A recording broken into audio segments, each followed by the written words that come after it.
পুরুষদের জীবনের বাস্তবতা হচ্ছে কি জানেন, পুরুষের জীবনের যতক্ষণ পর্যন্ত কাজ আছে, ইনকাম আছে, পকেটে টাকা আছে, পুরুষের পরিচয় আছে। পুরুষের টাকা নাই, কাজ নাই, পুরুষের কোনো পরিচয় নাই। This is the reality. একজন মেয়ে দেখতে সুন্দরী, তার দাম আছে, কিন্তু একজন ছেলে দেখতে সুন্দর, দাম নাই যদি পকেটে টাকা না থাকে। যুবক ভাইরা, তাই না বলো? আমাদের পুরুষদের জীবনটাই হচ্ছে কাজের উপরে চলে। একবার দেখেন তো, ঈদের দিন অনেক রেস্টুরেন্ট খোলা ছিল কি ছিল না? ঈদের দিন বাজারে অনেক দোকান খোলা ছিল কি ছিল না? আপনার কথা না বললে আমি ওয়াজ কাকে করব? ছিল কি ছিল না? ঈদের দিন রাস্তাঘাটে ভ্যান ছিল কি ছিল না? ঈদের দিন কিছু রিক্সা রাস্তাঘাটে ছিল কি ছিল না? কারণ পুরুষ জানে, আমার কাছে ঈদের আনন্দের চাইতে পরিবারের দায়িত্ব সবচেয়ে বড় দায়িত্ব। ঠিক কিনা বল? আমাদের কাজই হচ্ছে আমাদের মূল ইন্ট্রোডাকশন। কাজ নাই, পরিচয় নাই। কাজ আছে, দেখবেন যে টাকা থাকলে আজকাল পুরুষের মাথায় চুল থাক আর না থাক, ডাজন্ট ম্যাটার। অনেক মেয়ে টাকলার সঙ্গে টাকা পাইলে বুড়ার সঙ্গে বিয়ের পিড়িতে বসে যায়। অতএব আমাদের জীবনে আমাদের প্রফেশনটা হচ্ছে আমাদের মূল পরিচয়। তো ঈদের পরের দিন থেকে কাজ শুরু হয়ে গেছে। তো দিনাজপুরে ঈদের পরে আসা হয় নাই, বা রংপুরেই আসা হয় নাই। So this is the first day after Eid. তো সত্য কথা বলছি, কাল রাতে যখন প্রোগ্রাম শেষ করলাম, তখন থেকে আমার মনে লাড্ডু ফুটেছে যে আমি আজকে দিনাজপুরে আসবো। কেন লাড্ডু ফুটলো? এর কারণটা হচ্ছে, দিনাজপুরের মানুষ কোরআনকে এত বেশি ভালোবাসে, যদি কোনো মুফাসসির এই মাটিতে আসে, রংপুরে আসে, দিনাজপুরে আসে, ঠাকুরগাঁয়ে আসে, সে বলতে বাধ্য হবে, শহীদ আবু সাঈদ যখন জীবন দিয়েছিল তখন সে প্রমাণ করে দিয়েছিল, রংপুরের সন্তান, দিনাজপুরের সন্তান একমাত্র আল্লাহকে ছাড়া সেকেন্ড আর কাউকে তারা ভয় পায় না। থার্ড কথা আমি বলতে চাই দিল থেকে, মুখ দিয়ে তো বলবো সব কথাই, বাট কিছু কথা হয়তো বা দিল থেকে নাও হতে পারে। এটা আমি আমার দিল থেকে বলছি। বিশ্বাস করেন, এই দেশ যে সেকেন্ড টাইম আজকে স্বাধীন হয়েছে, এই স্বাধীনতার সেকেন্ড সূচনা আপনাদের বিভাগ রংপুর থেকেই শুরু হয়েছিল। শহীদ আবু সাঈদ যখন জীবন দিয়েছিল, বাংলার প্রত্যেকটা যুবকের কলিজার রক্তে আগুন লেগে গিয়েছিল। সেখান থেকে স্বাধীনতার মূল সূচনা শুরু হয়েছিল। সেই মাটিতে আমরা আজকে এসেছি। খুশি না বেজা? যদি আগামীতে বাংলাদেশকে ইসলামী রাষ্ট্র ঘোষণা করতে হয়, যদি আগামীতে আমার এই বাংলার জমিনে কালেমার পতাকা পটপট করে উড়ে মদিনার শাসন চালু হয়, ইসলামের শাসন চালু হয়, তাহলে আমার মনে হয় প্রথম ঘোষণা রংপুরের জমিন থেকেই হওয়া দরকার। কারণ দেশটা রংপুরের জমিন থেকে সেকেন্ড টাইম স্বাধীন হয়েছিল। ঠিক কিনা বলে? আল্লাহ আমাদের সবাইকে যেন আজকের এই মাহফিলের জন্য, তাফসীরের জন্য, কোরআনের জন্য, ইসলামের জন্য কবুল এবং মঞ্জুর করে। পড়েন সবাই আমিন। তা আমি বলেছিলাম কেমন আছেন, অনেকে আসতে বলেছেন, আরেকবার জিজ্ঞেস করছি কেমন আছেন আপনারা সবাই? আপনাদের ঈদ ভালো গেছে? আলহামদুলিল্লাহ। আজকের এই প্রোগ্রামে আমি যা দেখতে পাচ্ছি, if I am not making any mistake, যদি আমার ভুল না হয়, অন এন এভারেজ আমার মুরব্বী আব্বাজান এসেছে 20 ভাগ, 80 ভাগেরও বেশি যুবক ভাই আজকের মাহফিলে এসেছে। আল্লাহ যুবকদেরকে কবুল করো। পড়েন সবাই আমিন। আর মুরব্বীদেরকে আমি স্যালিউট জানাই। আপনারা আমার কলিজার টুকরা, আপনারা আমাদের আদর্শের জায়গা, আপনারা আমাদের ভালোবাসার জায়গা। আপনারা না আসলে মাহফিলটা সম্পূর্ণতা পেত না, পূর্ণতা পেত না। আমার মুরব্বীদের জন্য আমি দিল থেকে দোয়া করে দিই, আল্লাহ তাআলা। আচ্ছা, মা বোনরা এসেছেন? জায়গা নাই, তাই না? যাই হোক, যারাই শুনছেন, মা বোন আব্বাজান সবাইকে আল্লাহ তাআলা কবুল এবং মঞ্জুর করো। পড়েন সবাই আমিন। যারাই রয়েছে, আল্লাহ সবাইকে যেন ইসলামের খাদেম হিসেবে কবুল এবং মঞ্জুর করে। পড়েন সবাই আমিন। আমার পূর্বে কথা বলেছে আমার প্রিয় ভাই মাওলানা আবুল কাশেম সরকার দিনাজপুরি ভাইকে আমি ইউটিউবে মাঝে মাঝে দেখি। ভাই সমসাময়িক এবং কারেন্ট কনটেক্সট যে ইস্যুগুলো আছে, ভাই খুব সুন্দর কথা বলেন, এবং দূর থেকে আমি ভাইকে শুনছিলাম। এবং ভাইয়ের সঙ্গে আজকে ফার্স্ট মিট নয়, এর আগেও দেখা হয়েছে।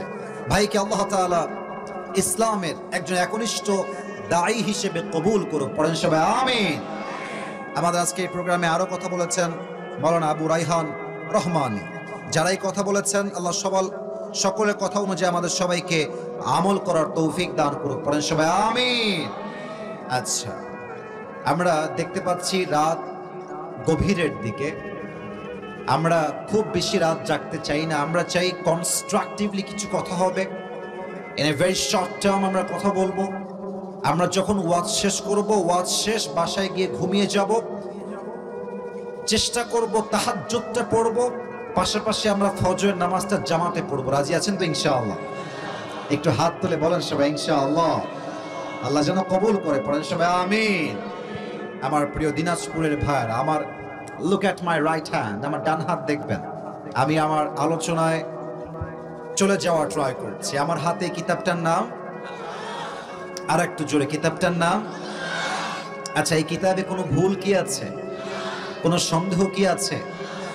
আপনারা একটা কথা দিল থেকে বলেন তো, এই আওয়াজ যদি কারো কম হয় বুঝবেন তার মধ্যে মুনাফিকি ঢুকে গেছে। So please answer me loudly.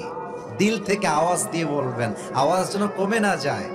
আগামীর বাংলাদেশ কোরআন দিয়ে শাসন চালু হোক, এটা আমরা সবাই দিল থেকে চাই কি চাই না? মাশাআল্লাহ। আগামীর বাংলাদেশ ইসলামের বাংলাদেশ হোক, আমরা সবাই চাই কি চাই না? আগামীর বাংলাদেশে ইনসাফ ভিত্তিক রাজনীতি হোক, ইনসাফ ভিত্তিক রাষ্ট্র কায়েম হোক, আমরা সবাই দিল থেকে চাই কি চাই না? এই ইনসাফ কায়েম করতে হলে, এই সমাজে শান্তি কায়েম করতে হলে আল্লাহর কোরআন ছাড়া সেকেন্ড কোনো অপশন পৃথিবীতে আর কিছু হতে পারে না। ঠিক কিনা বলেন? আমি কথাকে খুব বেশি লম্বা কিংবা দীর্ঘায়িত করতে চাই না, আমি জাস্ট কিছু এক্সাম্পল দিতে চাই। আমার প্রিয় কলিজার টুকরা দিনাজপুরের ভাইরা, আপনারা সবাই জানেন আমাদের দেশের এখন যে ইন্টারিম গভর্নমেন্ট, আমাদের যিনি প্রধান উপদেষ্টা, তার নাম হচ্ছে ডক্টর ইউনূস সাহেব। উই রিয়েলি রেসপেক্ট হিম আ লট। আমরা সবাই তাকে মন থেকে সম্মান করি। আমরা জানি যে গত 15 বছর বাংলাদেশে শাসন ছিল না, গত 15 বছর পুরো বাংলাদেশে শোষণ ছিল যুবক ভাইরা। ঠিক কিনা বলেন? আপনারা খেয়াল করেছেন কিনা এটা আমি জানি না, বাট সত্য কথা হচ্ছে এইরকম। বিগত রোজার মাসে আমরা দেখেছি পণ্যের দাম অন্য বছরের চাইতে অনেক গুণ কম ছিল। ঠিক কিনা বলেন?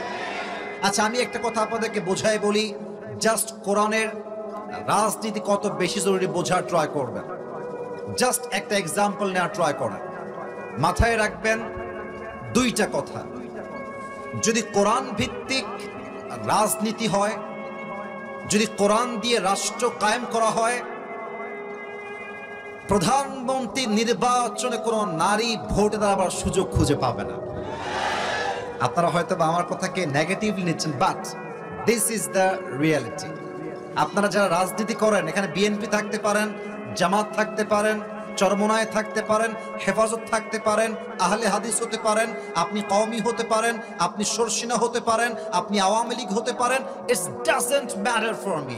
আমি বিশ্বাস করি আমার প্রথম পরিচয় জামাত ইসলাম নয়, প্রথম পরিচয় হেফাজত নয়, প্রথম পরিচয় চরমোনায় নয়, প্রথম পরিচয় আহলে হাদিস নয়, প্রথম পরিচয় বিএনপি নয়, প্রথম পরিচয় আওয়ামী লীগ নয়, আর আমার প্রথম পরিচয় মুসলমান ঘরের সন্তান। কথাটা বোঝার ট্রাই করবেন। আগামীর বাংলাদেশ আমরা চাই যেই দেশের প্রধানমন্ত্রী হবে একজন পুরুষ, কোন নারী নয়। 2 নাম্বার কথা, এটাতে একটু আপনাদের কয়েকজনের গা জ্বলতে পারে, তাই আগে মাফ চাচ্ছি। আমি কারো গা জ্বালাইতে আসি নাই, আমি যেটা বাস্তব সেটা বলার জন্য এসেছি। আমরা চাই আগামীর যিনি বাংলাদেশের প্রধানমন্ত্রী হবেন, তার ইস্তেআদাত, তার কাবিলিয়ত, তার কোয়ালিফিকেশন, তার যোগ্যতা এতটা হাইলি কোয়ালিফাইড হতে হবে যে আমার দেশের প্রাইম মিনিস্টার চাইলে বাংলাদেশের জাতীয় সংসদে দাঁড়িয়ে যেমন দেশের পক্ষে কথা বলতে পারবে, আমার দেশের প্রধানমন্ত্রী চাইলে জাতীয় মসজিদ বাইতুল মুকাররমে দাঁড়িয়ে জুমার খুতবা দেওয়ার যোগ্যতাও রাখবে। এমন প্রধানমন্ত্রী আমরা বাংলাদেশে চাই কি চাই না? এবার বলেন, বাংলাদেশের প্রধানমন্ত্রী যদি হয় জাতীয় মসজিদ বাইতুল মুকাররমের জুমার খতিব, এই দেশে কি আর সুদ থাকবে? ঘুষ থাকবে? দুর্নীতি থাকবে? চাঁদাবাজি থাকবে? রাহাজানি থাকবে? ডাকাতি থাকবে? পুরো বাংলাদেশ সোনার বাংলাদেশ হয়ে যাবে দিনাজপুরের ভাইরা। আর একটা কথা বলে শেষ করতে চাই। নো, তাকবীর লাগবে না। Let me finish my speech first. আগে আমি আমার কথাটা শেষ করি। প্রিয় ভাইরা, এদিকে তাকান। আমার এইটা বোঝার ট্রাই করেন, দেখি আমার বাম হাত না ডান হাত? হ্যাঁ, ডান হাত। আচ্ছা, আমি একটা এক্সাম্পল দেই। এই যে লাল পাঞ্জাবি ভাই, তুমি দাঁড়াও তো বাবু। ধমক দিব না, তুমি আমার ভালোবাসার বাবু, দাঁড়িয়ে যাও, দাঁড়াও। নতুন নতুন ভয় পেয়ে গেছে। তোমার নাম কি? আব্দুল্লাহ। বলো সবাই মাশাআল্লাহ। আব্দুল্লাহ, এবার চেহারা দেখাও তো, সবাইকে ঘুরে দেখাও তো চেহারাটা তোমার। মাশাআল্লাহ। ওকে, এই যে সোনামণি, এই যে এইদিকে, এবার আমার দিকে তাকাও, এদিকে আমার দিকে। ওকে দেখা যায়? এই যে কথা কয় না, দেখা যায়? আচ্ছা, আব্দুল্লাহর বয়স মনে করেন 30 বছর। কথার কথা, আরে বাবা কথার কথা, এক্সাম্পল। ওর বয়স তো মেবি 12-13 বছর হবে, তার বেশি হবে না। তো যাওয়ার সময় ওর সাথে আমার মারামারি হয়ে গেল, একটা কাটাকাটি মারামারি। আমি খেপে গিয়ে বললাম, তোরে খাইছি আজকে, দাঁড়া। একটা দাও নিয়ে এসে ওর পা এক কোপ দিয়ে কেটে ফেললাম। পা কাটলাম, পা। এখন দিনাজপুরের আমার স্যার আছে, আমার হুজুররা সবাই মিলে আমাকে ধরে বলছে, হুজুরকে ধর, আজকে হুজুরকে আমরা জেলখানায় ভরে দিব। পা কেটে দিয়েছে আব্দুল্লাহ। বাবু বস। এখন দিনাজপুরের যেই জেলা আদালত আছে, আছে না? কথা না বললে ওয়াজ করবো না, আছে? রংপুরে জেলা আদালত আছে। এখন আমার নামে মামলা হলো যে আসিফ হুজুর বড় গ্রামের মাহফিলে এসে একজন যুবকের পা কেটে দিয়েছে। এখন জজ সাহেব বলছে, হুজুর আপনার চেহারা সুন্দর, বাট মানুষটা আপনি খুব সুবিধার না। পা কেটে দিয়েছেন একটা যুবক ছেলের, কি বিচার করা যায় আপনার? এখন বাংলাদেশের যেই তথাকথিত ল আছে, স্যার আমার ডানে আছেন, I am so sorry for that. এক কথায় আমরা বিশ্বাস করি, যেখানে কোরআনের নীতি আর আইন থাকবে না, সেই নীতি দিয়ে ইনসাফ কায়েম করা সম্ভব হতে পারে না। এখন বাংলাদেশের যে ল আছে, যে নিয়ম আছে, যেই সিস্টেম করা আছে, আইনের সিস্টেম, সেখান থেকে আমার বিচার হলো যে আসিফ হুজুরের 2 বছরের জেল আর 1 লাখ টাকা জরিমানা। এটা হচ্ছে আমার শাস্তি, পা কাটা। এবার আপনাদেরকে আমি বিচার দিলাম, একটু হিসাব করেন একটা বিচার সুষ্ঠু হলো কিনা। ভাবেন যে আপনি মরিচ কিনেছেন 5 কেজি, 5 কেজি আছে কিনা, এটা মাপার জন্য আপনি কি পাল্লা আনবেন? কথা বলো না কেন, কি পাল্লা? দাড়ি পাল্লা। আচ্ছা, এখন আমার বিচারটাকে আপনি দাড়ি পাল্লায় মাপবেন। আব্দুল্লাহর যে ডান পা আমি কেটে দিয়েছি, এটাকে আপনি দাড়ি পাল্লার ডান দিকে দেন। আর আপনি যে আমাকে শাস্তি দিয়েছেন 2 লাখ টাকা আর 1 বছরের জেল, এটাকে আপনি বাম পাল্লায় দেন। এবার দাড়ি পাল্লা ধরে টান দেন, বলেন তো, একদিকে ডান পা আর একদিকে 2 বছরের জেল আর মনে করেন 2 লাখ টাকা জরিমানা। যতই টানেন দাড়ি পাল্লা 2 দিকে সমান সমান কি হবে? এত আস্তে কেন হবে? আচ্ছা, আপনি আমার জেলটাকে আরো বাড়ায় দেন, 5 বছর দেন, আচ্ছা 10 বছর দেন, আর আমার জরিমানা করেন 5 লাখ টাকা। এবার ডান পা দেন দাড়ি পাল্লার ডান দিকে, আর আমার 5 লাখ টাকা আর 5 বছরের জেল দেন বাম পাল্লায়, আবার টান দেন, সমান সমান হবে? সমান সমান করতে হলে কোরআন থেকে আপনার আইন পাস করতে হবে। কোরআন কি বলেছে? কোরআন বলেছে, চোখের বদলে চোখ, নাকের বদলে নাক, কানের বদলে কান, হাতের বদলে হাত, পায়ের বদলে পা, জানের বদলে জান তোমাকে ছিনিয়ে আনতে হবে। এবার আপনি ইনসাফ ভিত্তিক কোরআন দিয়ে রাজনীতি কায়েম করেন, ইনসাফ কায়েম করেন, বিচার কায়েম করেন। কি বিচার হবে? আসিফ হুজুর আব্দুল্লাহর ডান পা কেটে দিয়েছে, তোমরাও আসিফ হুজুরের ডান পা কি করবে? আর একবার কি করো? এবার দেখেন, দাড়ি পাল্লা নিয়ে আসেন, দাড়ি পাল্লার ডান দিকে আব্দুল্লাহর ডান পা দেন, আর দাড়ি পাল্লার বাম দিকে আমার পা কেটে আমার পা দেন। এবার দাড়ি পাল্লা টান দেন, দেখবেন 2 দিকে সমান সমান হয়ে গেছে। ঠিক কিনা বলেন? ওয়ামান হাকামা বিহি আদালা, এই কোরআন দিয়ে যে শাসন কায়েম করবে, রাজ কায়েম করবে, সেই এই বাংলার জমিনে ইনসাফ ভিত্তিক রাষ্ট্র কায়েম করতে পারবে, ঠিক কিনা বলেন? এবং আমি আমার কথা শেষ করতে চাই একটা কথার মাধ্যমে। আপনারা দেখেছেন রোজ শনিবার 12 এপ্রিল বাংলাদেশের ঢাকায় এক বিশাল মিছিল হয়েছে ফিলিস্তিনের পক্ষে। এখানে জামাত ইসলাম নাই, বিএনপি নাই, চরমোনাই নাই, কোনো দল নাই। সবাই তার দলকে ভুলে এক জায়গায় ঐক্যবদ্ধ হয়ে স্লোগান দিয়েছে। আমার বিশ্বাস আজ যেমন বাংলার মুসলমান ফিলিস্তিনের মুসলমানদেরকে রক্ষা করবার জন্য দল মত ভুলে গিয়ে এক মাঠে একত্রিত হয়ে স্লোগান দিয়েছে, ঠিক তেমন ভাবে যদি বাংলার সমস্ত মুসলমান একনিষ্ঠভাবে ঐক্যতার সঙ্গে ডাক দেয়, আগামী 1 বছরের মধ্যে বাংলাদেশ ইসলামের বাংলাদেশ হয়ে যাবে। আওয়াজ করে হাত তুলে বলেন সবাই, ঠিক কিনা? আল্লাহ সেই দেশ পাওয়ার তৌফিক দান করুক, পড়েন সবাই আমিন। আর কথা বাড়াবো না। আপনাদের বউ আছে কার কার একটু হাত তুলেন। বউ আছে? আচ্ছা, মাশাআল্লাহ, বউ আছে, হাত নামান। এবার হতভাগা কপাল পোড়াদের বউটো কেউ নাই, তারা একটু হাত তোলো। সিঙ্গেলরা হাত তোলো। হ্যাঁ, এ আমি বিশ্বাস করি না। আপনাদের বউ নাই? ইস রে, কি কষ্টে আছে রে, তাকায় দেখো কি কষ্টে আছে রে। আহা, আল্লাহ সবাইকে দিনদার নেককার বউ দিয়ে দিক, পড়েন সবাই আমিন। এই যারা আমিন কয় নাই তারা কেউ বউ পাবে না। আরে কোন সবাই মিলে আমিন। 3টা তাকবীর দিবেন, তাকবীর শেষ, তাফসীর শুরু হবে। তাফসীরের মাঝেই আমার কলিজার টুকরা যুবক ভাইদেরকে নিয়ে কথা বলার I will try my best level. প্রথম তাকবীর দিবেন আমার প্রিয় ম্যারিড পিপল যারা এসেছেন, বিবাহিত ভাইরা। বিবাহিত ভাই যারা এসেছেন, মুরব্বী হন, যুবক হন, একটু কাশি দেন।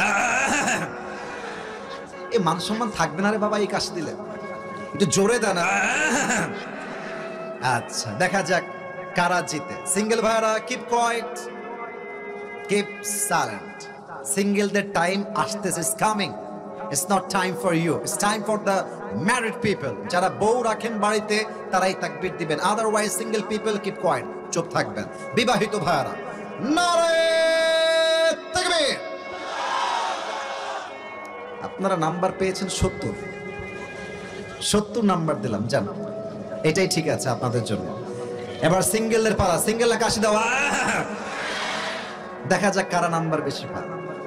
সিঙ্গেল ভাইরা তোমাদের পালা এবার। লিল্লাহি তাকবীর। ইস রে, বিবাহিত ভাইরা আমাকে মাফ করে দেবেন। ইস রে, একটুর জন্য আপনারা হেরে গেলেন। আচ্ছা, আজকে আমার সিঙ্গেল ভাইরা 90 নাম্বার বেশি পেয়ে পাস করেছে, ঠিক কিনা বলেন? আচ্ছা, এবার কোনো ভাগাভাগি নাই, সবাই মিলে তাকবীর দিব। তাকবীর শেষ, আয়াত থেকে তাফসীর করার বেস্ট লেভেল ট্রাই করব সবাই মিলে, কোনো ভাগাভাগি নাই। এটা কাশি দেন। এবার আপনারা প্রমাণ করবেন যে আপনারা কেউ বিড়ালের বাচ্চা নন। আমার বিশ্বাস আমার সামনে সব সিংহ পুরুষগুলো বসে আছে। নারে তাকবীর। আল কোরআনের আলো, আল হাদিসের আলো, কোরআন হাদিস যেখানে, আলেম ওলামা যেখানে, দিনাজপুরবাসী যেখানে, আল্লাহ কবুল করুক, পড়েন সবাই আমিন। এবার আসুন আমরা কিছু প্রশ্ন করি। বলেন তো আমাদের সকলের ধর্মের নাম? একটু জোরে। নাম?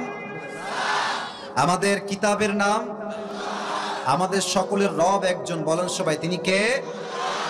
আল্লাহ আমার রব, এই রবই আমার সব, দমে দমে তনু মনে তারি অনুভব। তোমার দুনিয়াতে আমি যেদিকে তাকাই, অথই নিয়ামতে ডুবে আছি সবাই। পাখ পাখালির কণ্ঠে শুনি তাসবিহ কল রব, তাসবিহ কল রব। আল্লাহ আমার রব, এই রবই আমার সব, দমে দমে তনু মনে তারি অনুভব। রবকে? শেষ প্রশ্ন কলিজার থেকে উত্তর দিবেন। আমাদের সকলের শেষ নবীর নাম কি? মুহাম্মদুর রাসূলুল্লাহ। আর একবার রাসূলুল্লাহ সাল্লাল্লাহু আলাইহি ওয়াসাল্লাম। আজকে আমি যেই আয়াতগুলো তেলাওয়াত করেছি, সেই আয়াতের আলোকে আজকে আমাদের আলোচনার সেন্ট্রাল থিম বা সাবজেক্ট ম্যাটার, মূল আলোচ্য বিষয় হচ্ছে নবীর জীবনের তিনটা সাবজেক্ট নিয়ে আজকে কথা বলতে চাই। First of all, how was the prophet look like? আমার নবীজি দেখতে কেমন ছিলেন? নাম্বার ওয়ান, মুখস্থ করবেন, একটু পরে প্রশ্ন করব সবাইকে। Number one, how was the prophet look like? আমার নবীজি দেখতে কেমন ছিলেন? Number one. Number two, what is the status of last messenger Muhammad সাল্লাল্লাহু আলাইহি ওয়াসাল্লাম ইন ইসলাম? আমার নবীর সম্মান ইসলামে কতটা হাই, কতটা সিগনিফিক্যান্ট, কতটা মর্যাদাপূর্ণ ব্যক্তিত্ব তিনি বিলং করেন, এটা আমরা সেকেন্ডলি জানবো। সর্বশেষ আমরা জানবো আমার নবীর আদর্শ কেমন ছিল। তিনটা শেষ। and now you have to repeat after me. আমি বলবো, এরপরে আপনারা বলবেন। এক, আমার নবীর চেহারা। বলেন এক নাম্বার। আওয়াজটা কানে আসে নাই, আমার কান ঠসা হয়ে গেছে। এক নাম্বার আমার নবীর। দুই নাম্বার আমার নবীর সম্মান। বলেন সবাই, দুই নাম্বার আমার নবীর। তিন নাম্বার আমার নবীজির আদর্শ। তিন নাম্বার আমার নবীর। আর একবার জোরে, তিন নাম্বার আমার নবীর।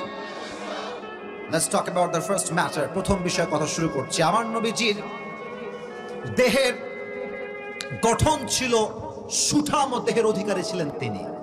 আল্লাহর হাবিবের ডান হাতে আল্লাহ তাআলা 40 জন জান্নাতি পুরুষের শক্তি ঢুকিয়ে দিয়েছে। সুবহানাল্লাহ পড়বেন না আপনারা? আচ্ছা, আমার ডান হাত দেখেন তো, বলেন তো এইটা আমার হাতের কি? তালু। এই তো মাশাআল্লাহ ধরে ফেলেছে আমার ভাই, এটা আমার হাতের তালু। আমি আল্লাহর হাবিবের হাতের তালু থেকে শুরু করলাম নবীজি দেখতে কেমন ছিলেন। কানা কাফুহু আলিয়ানু মিনাদ দিবাজ। আমার নবীর হাতের তালু ছিল সফটার দ্যান সিল্ক, এটা ছিল রেশমের চাইতে বেশি মোলায়েম। সুবহানাল্লাহ পড়বেন না আপনারা? ভাই একটু মুসাফা করতে চাই, একটু আমার মুসাফাহা দেখা যায়? হ্যাঁ কথা বলেন, দেখা যায়? আল্লাহর হাবিবের কাছে যখনই কোনো সাহাবী আসতো প্রথমে সালাম, তারপরে মুসাফাহা। তো আল্লাহর হাবিবের হাতের এই তালুটা এতটা, তোর বিয়ে হবে না, বস। না না না না, এক নম্বরও যাওয়া যাবে না, বসো বসো, একটু পরে যাও বাবুরা, বসো। আচ্ছা, তাকবীর দেন, নারায়ে তাকবীর। আল্লাহর হাবিবের হাতের তালু এত মোলায়েম ছিল, যখন কোন সাহাবী হাত মিলাইতেন এতটা নরম হাত কোন সাহাবী ছাড়তেই চাইতেন না। আর আল্লাহর হাবিব যখন দেখতেন কেউ আমার হাত শক্ত করে ধরে আছে নরমের জন্য, এই দুই চোখ দিয়ে I can see everything in this world, আমি আমার চোখ দিয়ে সব দেখি। অনেকে বলবে হুজুর আমার জীবনের সবচেয়ে বড় নিয়ামত হচ্ছে আমার এই দুই হাত, দুই হাত দিয়ে কাজ করি বিধায় সংসার চলে। অনেকে বলবে আমার জীবনের সবচেয়ে বড় নিয়ামত হচ্ছে আমার বাবা এবং মা, অথবা বউ, অথবা সন্তান, অথবা সম্পত্তি। আল্লাহ বলছে বান্দার না, no, this is not the big mercy in your life. তোমার জীবনের সবচেয়ে বড় নিয়ামত তোমার দুই চোখ নয়, তোমার দুই হাত নয়, তোমার বাবা নয়, মা নয়, ভাই নয়, বোন নয়, বউ নয়, বাচ্চা নয়, কেউ নয়। লাকাদ মান্নাল্লাহু আলাল মুমিনিনা ইয বা'আথা ফীহিম রাসূলা। ও আমার বান্দা, তোমার জীবনের সবচেয়ে বড় নিয়ামত হলো আমি আল্লাহ রাব্বুল আলামিন তোমাকে শেষ নবীর উম্মত করে দুনিয়াতে পাঠিয়ে দিয়েছি। কোন সবাই সুবহানাল্লাহ। এর চেয়ে বড় নিয়ামত আমাদের লাইফে সেকেন্ড আর কোনো কিছু হতে পারে না। চারটা প্রশ্ন করব সবাইকে, দেখা যাক উত্তর সঠিক কে কে দিতে পারে। এক, বলেন তো আমার নবীজির বাবার নাম কি ছিল? স্টেজে সাউন্ড পেলাম, সামনে সাউন্ড খুবই কম পেলাম। আবার নবীর বাবার নাম কি ছিল? আব্দুল্লাহ। দুই, আমার নবীর মায়ের নাম কি ছিল? মাশাআল্লাহ। নবীজির দাদার নাম কি ছিল? প্যাচ খাবেন না, আব্দুল মুত্তালিব। বলেন সবাই, দাদার নাম কি ছিল? Last question and final question, বলেন তো আমার নবীর চাচার নাম কি ছিল? আবু তালেব কি ইসলাম কবুল করেছিল? করে নাই। দেখেন নবীর সম্মান কতটা হাই, জানতে মনে চায় না? আর আমার নবীর সম্মান জানতে মনে চায় না আমাদের? নবীর বয়স যখন 8 থেকে 9, কিশোর, যুবক হয় না এখন, বসে আছে ঘরের বারান্দায়। আবু তালেব আসছে, চাচা। এসে বলছে, ভাতিজা মুহাম্মদ, তুমি আমার ভাতিজা হতে পারো এটা ঠিক আছে, বাট তুমি যে কোনো সাধারণ মানুষ নও এটা আমি তোমার জন্মের পর থেকেই জানি। সুবহানাল্লাহ পড়বেন না আপনারা? তুমি অসাধারণ, তুমি মানব, তবে তুমি মহামানব, তুমি মানুষ, তবে তুমি সাধারণ মানুষ নও, তুমি এক অসাধারণ মানুষ। সুবহানাল্লাহ পড়ে সবাই। তো নবীজি বলছে, আচ্ছা আমি যে অসাধারণ তার প্রমাণ কি আপনার কাছে, কেমনে জানেন? আবু তালেব বলছে, মুহাম্মদ আমি দুই ভাবে জানি, এক তোমার মায়ের থেকে শুনেছি, আর এক আমি আমার নিজের চোখেই তোমার সম্মান দেখেছি। আচ্ছা চাচা, মায়ের থেকে কি শুনেছেন আমাকে একটু শোনান দেখি। চাচা কি শুনেছেন? আবু তালেব ডাক দিয়ে বলছে, মুহাম্মদ সাল্লাল্লাহু আলাইহি ওয়াসাল্লাম, যখন তুমি তোমার মায়ের গর্ভে ছিলে তোমার মা আমাকে বলেছে, আবু তালেব মুহাম্মদ যখন থেকে আমার গর্ভে এসেছে 10 মাস 10 দিন গর্ভে ধারণ করেছি। একজন মা যখন সন্তান গর্ভে ধারণ করে, মা চলতে পারে না, হাঁটতে পারে না, খাইতে পারে না, ঘুমাইতে পারে না। বাট আবু তালেব বলল, হে আল্লাহর কসম, মুহাম্মদ যখন থেকে আমার গর্ভে এসেছে ডেলিভারি হওয়া পর্যন্ত একটা মুহূর্তের জন্য আমি আমার পেটে কোনো ব্যথা অনুভব করি নাই। সুবহানাল্লাহ। চাচা আর কি শুনেছেন, আর একটু বলেন আমাকে কি কি শুনেছেন। আচ্ছা একটু উত্তর দেন তো। এখন তো চাপকল আছে, ট্যাপ আছে পানি নেওয়ার জন্য, মুরব্বীরা উত্তর দিবেন, যুবকরাও আশা করছি বুঝবেন এইটা। আগে তো চাপকলও ছিল না, ট্যাপও ছিল না, পানি তোলার জন্য কি ছিল? হ্যাঁ রাইট আনসার, কুয়া। তো বলছে, মুহাম্মদ তুমি তোমার মায়ের গর্ভে আছো, আর তোমার মা তোমাকে নিয়ে কুয়ার থেকে পানি তোলার জন্য গিয়েছে। কিন্তু অবাক করা বিষয়, সেই দিন কুয়ার থেকে পানি তোলার জন্য রশিও নিয়েছে, বালতিও নিয়েছে, বাট কুয়ার পানি তোলার জন্য রশির প্রয়োজন হয় না। কুয়ার পানি অটোমেটিক্যালি নিচের দিক থেকে উপরের দিকে উঠে চলে আসছে। সুবহানাল্লাহ, আল্লাহু আকবার। চাচা আর কি শুনেছেন আমাকে বলেন। আচ্ছা আপনারা তো গ্রামগঞ্জের ছেলে, আমি নিজে গ্রামের ছেলে। আমি এই যে এখান থেকে নিয়ে এতটুকু হয়েছি গ্রামে, আমাদের জন্ম গ্রামে। আচ্ছা একটা কথা বলেই ফেলি, প্রাসঙ্গিক না যদিও, কিছুটা অপ্রাসঙ্গিক, বাট মিডিয়ার সামনে বলছি আপনাদেরকে বোঝাবার জন্য। অনেকে আমাদেরকে আঙ্গুল তুলে বলে, গ্রামের ছেলে, খ্যাত, কিছু বোঝে না, পারবে না জীবনে কিছু করতে। ওটা মূর্খের বাচ্চা, কোনো শিক্ষিত হইতে পারে না। কেন কেন বললাম এই কথা? আপনি ইতিহাস চেক করেন, সফল মানুষের জীবনী চেক করেন, দেখবেন যারা পুরো পৃথিবীতে ইতিহাস তৈরি করেছে তার 90% সন্তান গ্রামের সন্তান ছিল তারা। আর আমার যেটা মনে হয় যে আমার মুরব্বীরা, আমার ভাইয়েরা এবং আমার সামনে যারাই এসেছে, এটা আমার বিশ্বাস যে আমার মনে হয় এখানে আমরা যারা এসেছি, এখানে 90% বেশি আমরা মধ্যবিত্ত পরিবারের সন্তানরা মাহফিলে এসেছি, ঠিক কিনা বলে? আচ্ছা আপনারা কি আমাকে আজকে সরাসরি দেখার আগে ইউটিউবে ফেসবুকে দেখেছেন? ও আচ্ছা ঠিক আছে।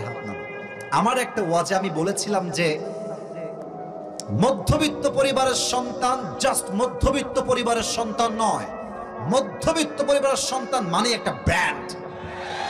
কেন? সাইকেল দিবেন আমাকে চলবে, বাইক দিবেন চলবে, কার দিবেন চলবে, কিছুই দিবেন না বলবেন যে হেঁটে হেঁটে আসো তাও চলবে। ভাত দিবেন, ডাউল দিবেন চলবে, ভাত দিবেন, গোস্ত দিবেন চলবে, ভাত দিবেন, কিছুই দিবেন না, এক গ্লাস পানি দিবেন আর জাস্ট একটা মরিচ দিবেন, পান্তা ভাত হলেও আমার চলবে। কারণ আমি বড়লোক ঘরে খেয়ে পড়ে বড় হওয়া ধাপুস ধুপুস ব্রয়লার মুরগি না, আমি মধ্যবিত্ত পরিবারের ছেলে। আমি চাইলে আরাম করতে পারি, আমি চাইলে আমার রক্তকে পানি করে কঠোর পরিশ্রম করে সফলও হতে পারি, ঠিক কিনা বলে? আমার নবী গ্রামের মানুষ ছিলেন। সুবহানাল্লাহ পড়বেন না আপনারা সবাই? আচ্ছা হাদিসে আসছে, আচ্ছা সাউন্ড আসবে, একটু অপেক্ষা, রেগে যাবেন না, রেগে গেলে সমাধান হয় না, একটু সময় নেন। কারেন্টের একটু আপ ডাউন হচ্ছে তো, জাস্ট টেক ইউর টাইম। এই যে ভাই, জীবন কখনো পারফেক্ট হয় না, পারফেক্ট করে নেওয়া লাগে।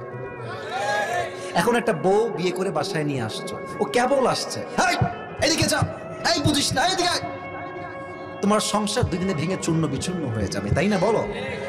তো মাইক যদি বন্ধ হয়ে যায় হবে, আবার ফিরে আসবে। বাঙালি এত অস্থির, 1 সেকেন্ডও সহ্য হয় না, ঠিক না বলে? আচ্ছা যেটা বলছিলাম, আমার নবী কি শহরের ছেলে না গ্রামের ছেলে? সুবহানাল্লাহ পড়বেন না আপনারা? আপনারাও গ্রামের, আমিও গ্রামের, আমার বাবাও গ্রামের, মাও গ্রামের, বোনও গ্রামের, আমার নবীও গ্রামের। সুবহানাল্লাহ। মুরব্বীরা বুঝবেন আমার কথাটা, মুরব্বীরা একটু বেশি বুঝবেন এই কথাটা। আচ্ছা দেখবেন যে গ্রামের যেই ঘরে, যেই রুমে, আমার কথা কি বোঝা যায়? কোনো সমস্যা হচ্ছে না তো? আচ্ছা দেখবেন যেই রুমে একটা বাচ্চা জন্মগ্রহণ করে, ডেলিভারি হয় মায়ের থেকে, দেখবেন যে ওই রুমে বাচ্চা ডেলিভারি হওয়ার পর রুমটা একদম দুর্গন্ধ হয়ে যায়। এটা সিস্টেম, ন্যাচারাল প্রসেস, গন্ধ হয়ে যায়। এবং গ্রামের মুরব্বীরা, মায়েরা, বোনেরা ওই দুর্গন্ধ দূর করার জন্য একটা ধূপ জ্বালায়, ধূপ। এই ধূপটা জ্বললে দুর্গন্ধটা দূর হয়ে যায়। কিন্তু আল্লাহর হাবিবের মা আমেনা ডাক দিয়ে বলছে, আবু তালেব, মুহাম্মদ যেই ঘরে জন্মগ্রহণ করেছে ওই ঘরটা দুর্গন্ধ হওয়া তো দূরের কথা, পুরো ঘরটা মেশকে আম্বরের চেয়ে বেশি সুঘ্রাণ হয়ে গিয়েছে।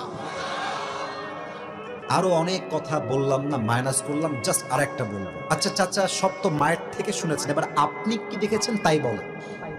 বলছি তুমি আমারটা শুনতে চাও? তবে শোনো। তুমি যখন একদম no, you are just like a new born baby, ছোট্ট বাচ্চা, উঠতেও পারো না, বসতেও পারো না। আচ্ছা আপনাদের বাসায় কি উঠান আছে না? উঠান, আমি কি ভাষায় কোনো ভুল করলাম? উঠান বলে না এটা? বারান্দা বা উঠান। আমাদের গ্রামে উঠান আছে। এই উঠান মানে হচ্ছে যে চতুর্পাশে বাড়ি, মাঝখানে মাঠের মতো জায়গা, নাকি? উঠান, বারান্দা আমরা বলি, অনেক উঠানও বলি।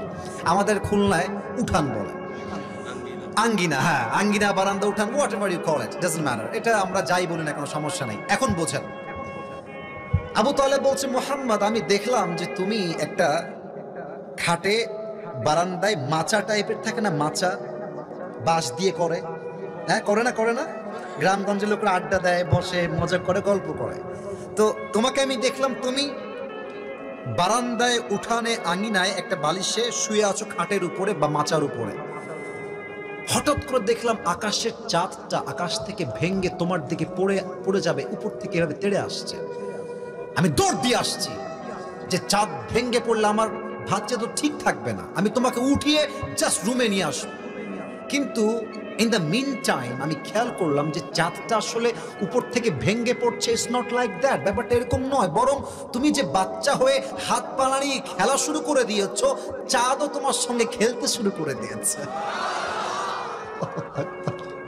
আল্লাহ। নবীজি যখন জন্মগ্রহণ করেছিলেন, নবীর মা নবীকে কোলে নিয়ে আছেন। তো নবীর চেহারা যত সুন্দর ছিল ভাই, আপনাকে আমি কোন ভাষায় বলবো? I don't have any language to express that. আমার কাছে কোনো ভাষাই নেই। তো আমেনা নবীর দিকে তাকায় আছে, তাকায় বলতেছে, জীবনে কত বাচ্চা দেখলাম, কত শিশু দেখলাম, কত বেবি দেখলাম, কিন্তু আমি মা হয়ে বলছি তা না, আমি মন থেকে বলছি আমার বাচ্চা মুহাম্মদের মতো তো সুন্দর বাচ্চা আমি জীবনে কোথাও দেখি নাই। তো নবীর দুধমার নাম হচ্ছে হালিমাতুস সাদিয়া রাদিয়াল্লাহু তাআলা আনহা। উনি বলছে, আপনি কি বললেন? আপনি কোথায় গেছেন? আপনি তো এখানকার লোক। আমাকে দেখেন, আমি সব জায়গায় যাই, আমি মন্ত্রী বাচ্চাকে দুধ পান করাই, আমি প্রধানমন্ত্রীর সন্তানকে দুধ পান করাই, আমি রাষ্ট্রে রাষ্ট্রে ভ্রমণ করে বেড়াই। আমি হালিমাতুস সাদিয়া এত বাচ্চা দেখলাম, এত শিশু দেখলাম, এই বাচ্চা মুহাম্মদের মতো সুন্দর বাচ্চা আমি জীবনেও দেখি নাই। এবার আসছে আব্দুল মুত্তালিব। আব্দুল মুত্তালিবের সে ভাবই আলাদা। তোমরা বেডি মানুষ, তোমরা কি দেখেছো? তোমরা তো মহিলা, তোমরা তো ঘরের আশেপাশেই থাকো, তোমরা আহামরি কি দেখবা? আরে আমাকে দেখো, আমি মিশরে যাই, আমি শামে যাই, আমি মক্কায় যাই, মদিনায় যাই, আমি পুরো বাংলাদেশ তো না, ওই সময় যে পুরো আরব বিশ্ব ছিল আমি সব ভ্রমণ করেছি। সুবহানাল্লাহ পড়বেন না আপনারা সবাই? কেন ভ্রমণ করেছি? ব্যবসার জন্য। আমি এত স্টেটে গিয়েছি, এত শহরে গিয়েছি, এত কান্ট্রি ভিজিট করেছি, আমি আমার এই পুরো জীবনে মুহাম্মদের মতো সুন্দর বাচ্চা জীবনেও দেখি নাই। সুবহানাল্লাহ। এবার আসছে স্বয়ং জিবরাইল আলাইহিস সালাতু ওয়াস সালাম, এসে বলছে, এরা আর কি দেখেছে? আরে আমার থেকে শোনো, আদম আলাইহিস সালামকে জান্নাত থেকে দুনিয়াতে আমি নিয়ে আসছি, ইউসুফ আলাইহিস সালামকে কুয়ার ভেতরে আমি ধরেছিলাম, ইব্রাহিম আলাইহিস সালামকে আগুনের ভেতরে আমি রক্ষা করেছি, ইউনুস আলাইহিস সালামকে মাছের পেটে আমি রক্ষা করেছি, আর আমি ঈসা আলাইহিস সালামকে দুনিয়ার থেকে আকাশে উঠিয়ে নিয়ে গিয়েছি। এমন কোন নবী নাই, এমন কোন সাহাবী নাই, এমন কোন আল্লাহওয়ালা নাই যার চেহারা আমি দেখি নাই। বাট মুহাম্মদের মতো এত সুন্দর চেহারার মানুষ আল্লাহ পৃথিবীতে বানায় নাই, বানাবেও না। আল্লাহু আকবার। বলেন তো, সেই নবীর উম্মত হতে পেরে আমরা সবাই খুশি না বেজার? সকলে আমরা দিল খুলে পড়ি আলহামদুলিল্লাহ। যুবকদের ধান্দা একটাই যে হুজুর আপনি যুবকদের ওয়াজ করেন। আরে বাবা, একটা ওয়াজের সাবজেক্ট ম্যাটার আছে, একটা মূল আলোচ্য বিষয় আছে। হ্যাঁ, এটা থেকে তোমায় কথা বলতে হবে, ফাঁকে ফাঁকে বলতে হবে। শোনো, একটা কথা তোমাদেরকে বলে ফেলি আজকে, আমার কথা রাগ করো না তোমরা। আমরা যখন মাহফিলে যাই আমরা একটা সাবজেক্ট নিয়ে কথা বলি, কিন্তু the problem is, the fact is, বাস্তবতা হচ্ছে এইরকম, একটা শর্ট কথা বলি 30 সেকেন্ডের মেয়ে নিয়ে, যুবক নিয়ে, সমাজ নিয়ে, দেখবে যারা টিকটক চালায় ওরা আমার পুরো ওয়াজটার সব কথা বাদ দিয়ে জাস্ট একটা কথা কাট দিয়ে আপলোড দেয়। এখন মানুষ ভাবে হুজুর মনে হয় জাস্ট যুবকদেরকে নিয়ে বলে। না না না, একটা মাহফিলে যুবক থাকে, মুরব্বী থাকে, মা থাকে, বোন থাকে, সবাইকে নিয়ে ওয়াজ করতে হয়, ঠিক কিনা বলে? এবার বলুন তো, আমার নবীর সম্মান কম ছিল না বেশি ছিল? 3 নাম্বার টপিকটা কি বলবো না শেষ করে দিব? থাক থাক, আপনার রাগ করছেন না? আরে না, থাক থাক, তাকবীর দেন, নারায়ে তাকবীর। আচ্ছা ঠিক আছে ঠিক আছে। নবীর আদর্শটাকে আমি জাস্ট 3টা ভাগে ভাগ করে শেষ করতে চাই। 1, আমার নবী বাবা হিসেবে তার আদর্শ কেমন ছিল। 2, নবী নানা হিসেবে আদর্শ কেমন ছিল। নবীর স্বামী হিসেবে আদর্শ কেমন ছিল। 3টা হলো সবার মুখ থেকে শুনতে চাই। ওয়াজ জাস্ট করে গেলেই হবে না, you have to understand the point. আপনাকে বুঝতে হবে। 1, বাবা হিসেবে, বলেন সবাই 1। এই তো আওয়াজটা পেয়েছি। 1 কি হিসেবে? 2 নানা হিসেবে। 2 কি হিসেবে? 3 স্বামী হিসেবে। 3 নাম্বার কি হিসেবে? আমি জাস্ট শর্টকাটে কয়েকটা ঘটনা বলবো এন্ড দেন দোয়া করবো। আচ্ছা বলেন তো, আমার নবীজির কলিজার টুকরা মেয়ের নাম কি ছিল? ফাতেমা রাদিয়াল্লাহু তাআলা আনহা। ফাতেমার স্বামীর নাম কি ছিল?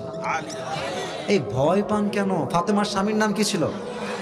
রাদিয়াল্লাহু তাআলা আনহু। শেষ প্রশ্ন, তাদের সংসারে মাত্র 2 জন সন্তান দুনিয়াতে এসেছিল। 1 হাসান, 2 আচ্ছা খেয়াল করেন। ফাতেমার বিয়ের বয়স যখন হলো, নবীজি সমস্ত সাহাবা একরামদেরকে ডাকলেন, বললেন শোনো, ফাতেমাকে কে বিয়ে করতে চাও প্রস্তাব নিয়ে আমার কাছে আসো। প্রথম প্রস্তাব নিয়ে আসছে ওমরে ফারুক রাদিয়াল্লাহু তাআলা আনহু। এসে বলছে, নবী হে, আমি আপনার মেয়ে ফাতেমাকে বিয়ে করতে চাই। আপনি কি ইয়েস নাকি নো বলবেন, কোনটা বলেন? তো দেখেন, আমার এতটুকু দেখবেন, আমার এতটুকু। নবীজি বললেন, ও তুমি ফাতেমাকে বিয়ে করতে চাও? নবীজি জাস্ট মাথাটা নিচু করলেন। বাতাস লাগবে না, অফ করে এটা। বাতাস লাগবে না, বাতাস লাগবে না, অফ করেন মাথাটা। জাস্ট এই বাবুরে, বাতাস লাগবে না, অফ করো। আচ্ছা সমস্যা না, একটু ওয়াজের মনোযোগ ছিল। তাকবীর দেন সবাই, লিল্লাহি তাকবীর। নবীজি জাস্ট মাথাটা নিচু করেছেন, ইয়েসও বলেন নাই, নো বলেন নাই। ওমরে ফারুক বুঝে গিয়েছে যে আমার চান্স এখানে নাই, বের হয়ে গেছে। আরেক সাহাবী, ইয়া রাসূলুল্লাহ, I want to marry your daughter. নবী হে, আপনি কি আমার সঙ্গে বিয়ে দিবেন, রাজি আছেন? নবীজি আবার মাথা ডাউন, ইয়েসও বলেন নাই, নো বলেন নাই। সেও বের হয়ে গেছে, বুঝে গেছে আমার খাওয়া নাই। বাহিরে আরো 2 জন সাহাবী আছে। এক হচ্ছে আব্দুর রহমান বিন আউফ, আর এক সাহাবীর নাম হচ্ছে আলী রাদিয়াল্লাহু তাআলা আনহু। তো আব্দুর রহমান বিন আউফ বলছে, বন্ধু আমার বিশ্বাস এরা যদিও রিজেক্ট হয়ে গেছে, বিয়ে হবে না, বাট আমার বিশ্বাস তুমি যদি ফাতেমার বিয়ের প্রস্তাব নিয়ে যাও, নবী তোমাকে খালি হাতে ফিরাই দিবে না। সুবহানাল্লাহ পড়ো। আলী বলছে, বন্ধু কি বললা? আমার না আছে টাকা, না আছে বাড়ি, না আছে ব্যবসা, না আছে সম্পত্তি, অসম্ভব। আমার সঙ্গে নবী তার মেয়েকে কখনো বিয়ে দিবে না, অসম্ভব, বাদ দাও। আব্দুর রহমান বিন আউফ বলছে, আরে বন্ধু, চান্স মারতে দোষ কোথায়? চান্স তো করো। আজকালকার 5-এর ছেলে 5-এ পড়ে, এই এটা আমার, খবরদার দেখবি না এটাকে। আছে না নাই বলে? 5-এ পড়ে, 5-এ পড়ে। তো আব্দুর রহমান বিন আউফের কথা শুনে আলী আসছে নবীর কাছে। তো দেখেন, এটা হচ্ছে মসজিদ নববীর বারান্দা, নবীজি বসে আছে। এখান দিয়ে আলী আসছে, এপার দিয়ে এসে এপার দিয়ে বের হয়ে যায়, এপাশ দিয়ে এসে এপার দিয়ে বের হয়ে যায়, নবীর কাছে আর আসে না। আরে ভাই, মেয়ের বাবার কাছে মেয়ের প্রস্তাব নেওয়া কত কঠিন এটা যুবকরা ছাড়া কেউ টের পাবে না, ঠিক কিনা বলেন? তো নবীজি বুঝে গেছে আলী আমার কাছে ডাল মে কুছ কালা তো জরুর হ্যায়, হ্যাঁ একটা কাজেই আসছে। আলী এদিকে আসো, আর এদিকে আসো, আরে বস, এখানে বস। কি ব্যাপার এরকম এরকম এরকম করছো, তিরিং বিরিং করছো কেন? কি বলবো আমাকে বলো, স্ট্রেট ফরওয়ার্ড বলো। বলছে নবী আমি আপনার মেয়ে ফাতেমাকে বিয়ে করতে চাই, আপনি কি রাজি আছেন? নবীজি আগের বার ইয়াস তো বলেন নাই, নো বলেন, মাথা কি উঁচু না নিচু ছিল? নিচু, কিছু বলেন নাই। কিন্তু এবার নবীজি মুখ খুললেন, বললেন আলী তুমি যদি প্রস্তাব নিয়ে আসছো যাও ইনশাআল্লাহ, এতটুকু বলেই বিদায় দিয়ে দিয়েছে। আলী আবার ইনশাআল্লাহর অর্থটা বুঝে উঠতে পারে নাই, সে ভেবেছে আমার প্রস্তাব ক্যান্সেল হয়ে গিয়েছে। এখন বাহিরে যখন আসছে মুখটা বাংলার পাঁচের মতো হয়ে গেছে। আব্দুর রহমান বিন আওফ বলছে কি রে বন্ধু আমার গেল হাসি খুশি মুখে, কিন্তু বন্ধুর চেহারা বাংলার পাঁচের মতো হয়ে গেল কেন? কি খবর বন্ধু? বলছে বন্ধু আমি তো ছায়া খেয়ে ফেললাম, আমি তো বিয়ে হবে না আমার, আমি সরি বন্ধু, এটা আমি ফেল করলাম, আমার বিয়ে হবে না। তো আসলে কি জানেন, আমি এটা যুবকদের কথা এখানে বলতে চাই। আসলে যুবকদেরকে মাঝে মাঝে দেখবেন বাপ মা বিশ্বাস না করলেও যুবককে তার বন্ধু বিশ্বাস করে। আমি এটা খুব বাস্তবে দেখেছি। বাপ কি বলবো, বাপের চিন্তা হচ্ছে পৃথিবীর সব যুবক হচ্ছে সফল, সব যুবক করতে পারবে, বাস্তবতার সঙ্গে লড়তে পারবে, আমার ছেলে সবচেয়ে বড় অকর্মা। এরকম বাপ আছে, এরকম বাপ আছে। আরে আপনি বাবা, আপনি আপনার ছেলেকে বলবেন বাবা তুই বস, তুই পারবি, তুই আমার ছেলে, আমার বিশ্বাস তুই পারবি। আপনার একটা কথা যুবককে 100 ভাগ সফল করতে সহযোগিতার হাত বাড়ায় দিবে, ঠিক কিনা বলে? যুবক বলবে আরে আমার বাবা আমাকে বিশ্বাস করে, আমি এটা কাজ করতে পারি না, আমি আমার টাইম ওয়েস্ট করতে পারি না, আমি কোনো সস্তা টিকটকার মেয়ের পেছনে ঘুরে আমার যৌবনকে নষ্ট করতে পারি না, আমার বাপ আমাকে বিশ্বাস করে। এই দেখেন আমাকে, আমি আমার কথা বলেই ফেলি, সময় খুবই কম। আমার আব্বা আমাকে প্রায় বলতো যে আসিফ তুমি জীবনে অনেক ভালো কিছু করবা, প্রায় বলতো। আমি কিন্তু জেনারেল পড়াশোনা করেছি, মাদ্রাসায় পড়াশোনা করেছি, এটা শো অফ বা অহংকার নয়। আমি আমার ক্লাসের এবং পুরো মাদ্রাসার 1 নাম্বার ছাত্র ছিলাম, আলহামদুলিল্লাহ, অলওয়েজ 1। এবং আরেকটা কথা বলবো, অহংকার নিয়ে জাস্ট বোঝাবার স্বার্থে বাপ মায়ের দোয়া সাপোর্ট কতটা ইম্পর্টেন্ট। আমি যখন ফার্স্ট হতাম, যে সেকেন্ড হতো সে আমার থেকে 100 থেকে 150 নাম্বার কম পেত, 100 থেকে 150, অর্থাৎ আমার থেকে তার অবস্থান অনেক দূরে। এখন বলবো যে আপনি অহংকার না, অহংকার না। আমার আব্বা আমাকে 3 বেলা খাবার দিয়ে যেত মাদ্রাসায় এসে, আর সবসময় আব্বা তুই পারবা, আব্বা তুমি 1 নাম্বার না তুমি তার উপরে যাবা। যখন বোর্ডের পরীক্ষা আসলো, পুরো উত্তরবঙ্গের বোর্ড, হাজার হাজার ছাত্র সেখানে এক্সাম দেয়, পরীক্ষা দেয়, আব্বা বললো যে আসিফ আমার বিশ্বাস তুমি বোর্ড স্ট্যান্ড করবা, তুমি অবশ্যই থাকবা 10 জনের মধ্যে একজন। কিন্তু আমার ভিতরে কনফিডেন্স লেভেল একটু 0 ছিল, যে হয়তো আমি এত মেধাবী ছেলে পেলে, এত ছাত্র, আমি পারবো না হয়তো।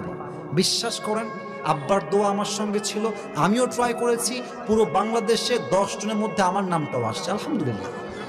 এখন উদ্দেশ্য কি, বাপ মা যদি সাপোর্ট দেয় না, বাপ মা যদি সন্তানকে সাপোর্ট দেয়, আরে যেই ছেলে আজকের 0 বাপ মায়ের সাপোর্ট থাকলে সেই ছেলে কালকে হিরো হয়ে যাবে। মোটিভেশন দিবেন বাপ হিসেবে, মা হিসেবে বলবেন যে বাবা তুই পারবি, আমি তোকে বিশ্বাস করি। আব্দুর রহমান বিন আওফ বলছে বন্ধু অসম্ভব, তুমি রিজেক্ট হয়েছে আমি বিশ্বাসই করি না। আচ্ছা নবী কি কিছুই বলে নাই? কিছুই বলে নাই? বলছে যে হ্যাঁ বলেছে, জাস্ট ইনশাআল্লাহ, আর কিছু না। বলছে বন্ধু আমার মাথায় ঘিলু সমস্যা আছে। আরে নবীর ইনশাআল্লাহ মানে বিয়ে অর্ধেক ডান হয়ে গিয়েছে, সুবহানাল্লাহ পড়ে সবাই। কিন্তু বাবা হিসেবে আদর্শ কোথায়, এইটা হচ্ছে আমার মেইন পয়েন্ট। নবী চাইলে ইয়েস বলতে পারতেন, বলতেন আলী যাও বিয়ে ডান, আমি তোমাকে বিয়ে দিয়েই দিব, নো প্রবলেম, বের হয়ে যাও, প্রস্তুতি গ্রহণ করো। নবীজি ইয়েস বললেন না কেন? কারণ ফাতেমার থেকে পারমিশন নেওয়া বাকি আছে, ফাতেমার থেকে অনুমতি নেওয়া বাকি আছে। নবী ফাতেমার কাছে আসছে, ফাতেমা আম্মা বসো, এদিকে আসো। আব্বাজান কি ব্যাপার, এত জরুরি ডাক কেন, কি ব্যাপার, কি লাগবে বলেন। আচ্ছা ফাতেমা তোমার জন্য একজন পাত্র দেখেছি জামাই হিসেবে। আব্বাজান তার নাম কি? বলছি ইসমুহু আলী, তার নাম হলো আলী, মা তুমি কি রাজি আছো? ফাতেমাও চালাক, ইয়েস নো কিছুই করে, খালি মুচকি হাসি দেয়। আর মেয়েরা বিয়ের ক্ষেত্রে মুচকি হাসি দিলেই বুঝবেন ডাল মে কুছ কালা তো জরুর হ্যায়, ঠিক না বলেন? মানে মেয়েটা রাজি হয়ে গিয়েছে। বাস নবীজি যখন দেখলেন যে আমার মেয়ে রাজি হয়ে গিয়েছে, আলীও রাজি, মেয়েও রাজি, মিয়া বিবি রাজি, তো ক্যা করেগা, বাস বিয়ে দিয়ে দাও। এখান থেকে শিক্ষা কি বাবা হিসেবে, আপনি বাপ হইছেন বিধায় আপনার মেয়েকে যাত্রার সঙ্গে বিয়ে দিবেন, ইসলাম এটাকে অ্যালাউ করে নাই। আপনার মন চাইলো আপনি আপনার মেয়েকে গাঞ্জাখোরের সঙ্গে বিয়ে দিবেন, এটা কখনো নবীর আদর্শ হতে পারে না, ঠিক কিনা বলেন? মেয়েকে বলবেন যে মা অমুক ছেলের সঙ্গে বিয়ে দিব, চিড়বন্দরে বাড়ি, দিনাজপুর শহরে বাড়ি, দিনাজপুরের অমুক জায়গায় তার বাড়ি, বিরলে তার বাড়ি, তুমি বিয়ে করবা কিনা? মেয়ে যদি বলে ইয়েস, আপনি বলবেন ইয়েস। মেয়ে যদি বলে নো, আপনিও বলবেন নো। এটাই ইসলামের আদর্শ, ঠিক কিনা বলেন? আল্লাহ প্রত্যেকটা বাবাকে বোঝার তৌফিক দান করুক। পড়েন সবাই আমিন। সবাই দুই হাত তোলেন, আর সামনে বাড়তে চাচ্ছি না, সবাই দুই হাত তোলেন। এই মাহফিলটা আগামীতে হোক, এটা আমরা সবাই চাই কি চাই না? আর একটু জোরে বলেন, চাই কি চাই না? হাত একটু উঁচু করেন তো দেখি। আমি যে ওয়াদা দিয়েছিলাম, ওয়াদা মনে আছে? আমি দোয়া না করার অবধি কেউ যাবেন নাকি আপনারা? কেউ যাবেন নাকি আপনারা? হাতটা একটু উঁচু রেখে বলেন সবাই আল্লাহ। আর একটু জোরে আল্লাহ। আমরা তোমার শাহী দরবার দিল থেকে নিয়ত পোষণ করলাম, ও আল্লাহ, ও আল্লাহ, আজ থেকে নবীর আদর্শের বাহিরে একটা কাজ আর কখনো, এভাবে হাত নাড়াবেন, বলবেন করবো না।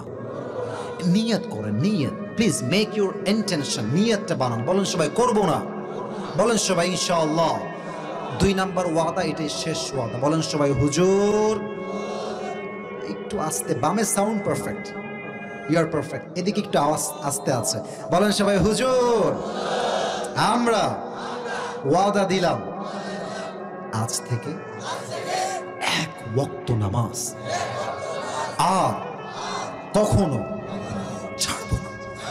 আরে দিল থেকে নিয়ত করেন না রে ভাই, আল্লাহ কবুল করতে পারেন তো? বলেন সবাই ছাড়বো না।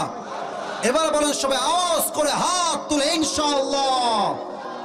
আল্লাহ সবাইকে কবুল করে, পড়েন সবাই আমিন।